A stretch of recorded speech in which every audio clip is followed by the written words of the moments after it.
Je suis Emmanuel Corcostegui, rédacteur en chef à l'équipe. Je réponds aux questions des élèves du lycée Joséphine Baker de Toulouse. En mai 2019, moi je travaille au magazine L'équipe, je suis rédacteur en chef adjoint du magazine L'équipe et on décide de consacrer un numéro spécial à la question de l'homophobie dans le sport. Pourquoi est-ce qu'on le fait à ce moment-là? On le fait à ce moment-là parce que l'actualité sportive des mois précédents a été marquée par des histoires d'homophobie, encore plus que d'habitude. Il y a eu Gareth Thomas, qui est un pionnier de la cause, puisque ça a été un des premiers sportifs de haut niveau à faire son coming out.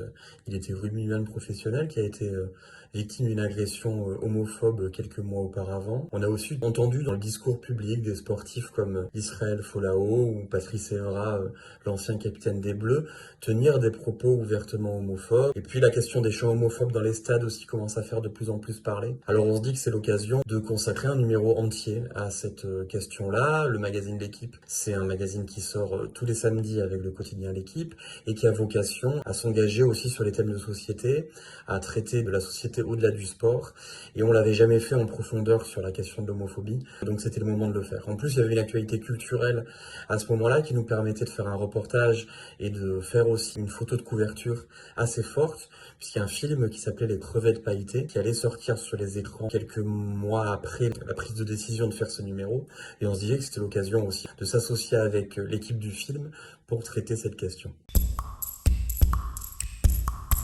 C'est un numéro qui a fait beaucoup parler de lui. Honnêtement, j'ai travaillé au magazine L'équipe pendant de longues années et rarement j'ai été autant sollicité par les médias. On a été invité par beaucoup de télévisions, beaucoup de radios en France, mais aussi à l'étranger, au Brésil, en Colombie. On a eu des invitations pour parler de ce numéro-là. Je pense que symboliquement, le fait que l'équipe s'engage, qu'un journal aussi grand que l'équipe s'engage fortement sur cette question-là, ça a marqué les esprits concernant les réactions. On a eu beaucoup de réactions positives de nos lecteurs. On a reçu beaucoup de lettres de soutien sur les réseaux sociaux. La une notamment, elle a été vue, je crois à l'époque, par 3,5 millions de personnes. C'est énorme, c'est une qui a beaucoup circulé. C'est des chiffres qui sont équivalents à une du quotidien le jour d'une grosse victoire de l'équipe de France de foot. Donc cette une-là, elle a beaucoup tourné. Après, évidemment, il y a eu aussi beaucoup de réactions homophobes, beaucoup de commentaires homophobes postés sous nos réseaux sociaux. Je sais que le service de modération a dû fermer, je crois, 200 comptes de gens qui s'étaient inscrits pour publier des messages homophobes, mais c'est pas ce que j'ai envie de retenir. J'ai envie de retenir les réactions essentiellement positives qu'on a reçues, cette forte médiatisation, le fait aussi que pas mal de personnalités nous ont soutenus. La ministre des Sports à l'époque avait parlé de ce numéro. Une chose qui nous avait un petit peu déçus, c'était que le monde du sport, globalement, n'avait pas vraiment profité de ce numéro-là pour s'engager, l'avait pas beaucoup relayé, mais pour le reste, la réaction a été vraiment extrêmement positive, et moi, dans mes années à l'équipe, c'est un travail qui m'a marqué, et c'est un des numéros dont je suis le plus fier. Au magazine L'équipe, on prépare plusieurs numéros en parallèle, disons, et donc il y a toujours une partie de la rédaction qui se consacre à certains numéros plus qu'à d'autres.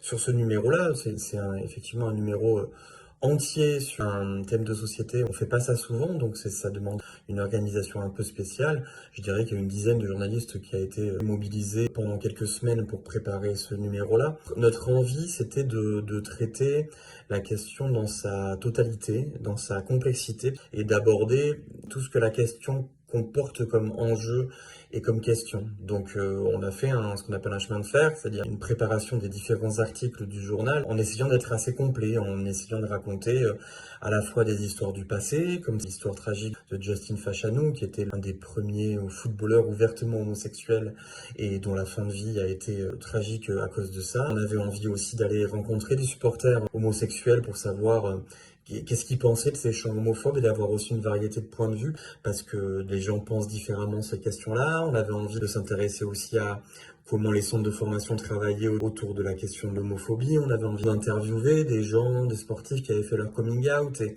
on avait fait un long entretien avec une ancienne sportive de très haut niveau qui s'appelle Laurence Manfredi, dont l'interview faisait 8 pages, je crois, était vraiment intéressante parce qu'elle racontait à la fois l'homophobie, mais à la fois aussi comment l'homosexualité en tant que lesbienne et le sport en tant que lesbienne l'a aidé à se construire. Voilà, c'est un numéro qui a mobilisé pas mal de ressources, on avait envie de faire les choses bien, et puis la question de la une était importante, on a fait plusieurs réunions avec le photographe Roberto Frankenberg qui a fait cette très belle photo de une qui avait marqué les esprits. Puis on avait trouvé voilà ce titre Embrassez qui vous voudrez pour essayer de faire passer un message évidemment positif. Donc je dirais que c'est un numéro sur lequel on a particulièrement travaillé encore plus qu'un numéro normal du magazine, je dirais.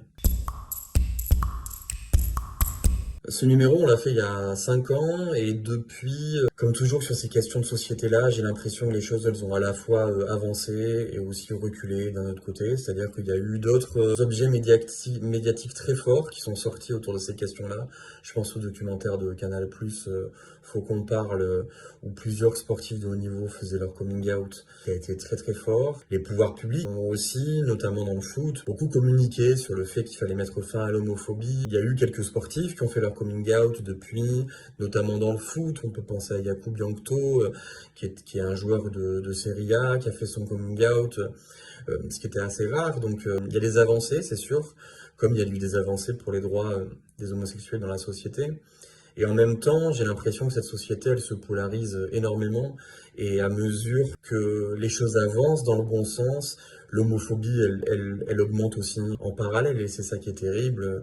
Je sais que Johan Lemaire, par exemple, un footballeur qui avait fait son coming out, qui travaille beaucoup dans les centres de formation, dans les écoles pour parler de l'homosexualité et de l'homophobie dans le sport, s'étonne de l'homophobie très forte de certaines personnes qu'il rencontre. On se rend compte, voilà, que l'homophobie, elle progresse aussi dans la société. La question du brassard arc-en-ciel, elle a été ratée dans le sport professionnel, c'est-à-dire que beaucoup de joueurs ont refusé de porter le brassard arc-en-ciel et en même temps, je pense qu'il y a aussi beaucoup de joueurs qui disent qu'ils accueilleraient grand ouvert un joueur homosexuel et qui seraient prêts à l'accompagner dans sa médiation. Donc c'est une question qui est compliquée. Voilà, je crois que le travail essentiel qu'il y a à faire, c'est un travail d'éducation, c'est un travail de société à lutter contre l'homophobie, mais que voilà, on est une société de plus en plus polarisée et le sport en est le reflet et des choses avancent dans le bon sens et en même temps l'homophobie progresse aussi malheureusement.